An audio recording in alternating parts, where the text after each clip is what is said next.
Why did you screw over your parents? It was never my plan, but they forced me to. It all blew up about a month before college started. I had gotten into Columbia, my dream school, full acceptance. But it wasn't a full scholarship, so the deposit and first semester stuff were going to be expensive. It was fine though. My parents had been telling me since I was 12 that they had a college fund for me. They made a huge deal about it too. Every time they said no to buying me new shoes or gifts for my birthday, it always ended with some version of, but remember, we're saving for your future. Fast forward to now. The time to use that fund was finally here. I was excited, but every time I asked about it, they got weird. My dad would say he was busy. My mom would tell me we would talk about it later. A few times I caught them whispering in the kitchen, and when I walked in, they would go silent like I was not supposed to hear. My stomach started sinking, but I kept hoping I was just being paranoid. 3 days before the deposit deadline, I sat them down. I had all the papers printed and highlighted. I explained everything. The amount, the deadline, how important it was. I even told them about the scholarships I'd applied for, trying to show them I was not just relying on the fund. They would not look at me. My dad just stared at the TV like he wished he could crawl into it. My mom fiddled with the hem of her shirt. After a few minutes of silence, my dad cleared his throat and said, "The college fund is gone." I did not get it at first. I thought maybe they moved it or it was just tied up somewhere. I asked what he meant,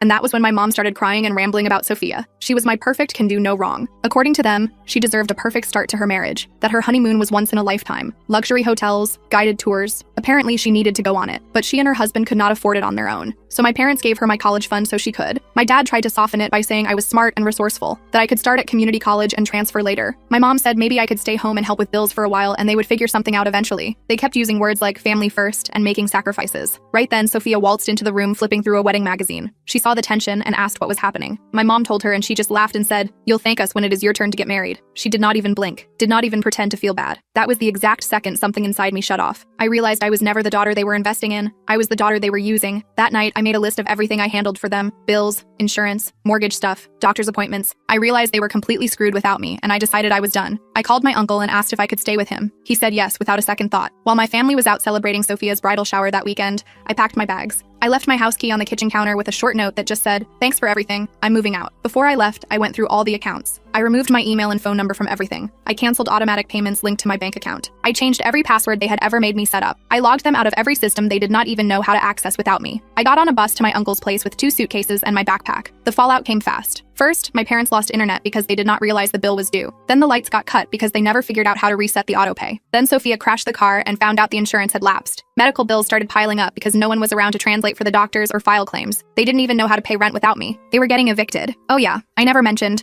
none of them spoke English, so they were totally screwed. But I did not feel bad. I wanted to just forget about them. But then I came home to my uncle's one day, and I found Sophia, as well as my parents. They were moving in, and there was nothing I could do about it. I couldn't tell you what her parents did to her when they saw her here, but don't worry, the full story is on my channel and linked below.